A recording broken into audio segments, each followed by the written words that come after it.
Mali Ante, znate Antu, branio nas je u ratu. Živio je ružan san, dugo bio odsutan. Mali Ante sad je slobodan, dan. A Hrvati osmijeh imaju na licu.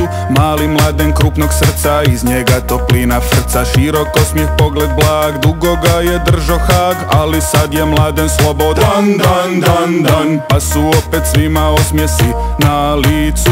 Mali Ivo s puno slika, pravi primjer gubitnika. Presudio Turudić, morat će u zatvorić. Sada više nije slobodan, dan. Mali Ivo živjet će u Remetincu.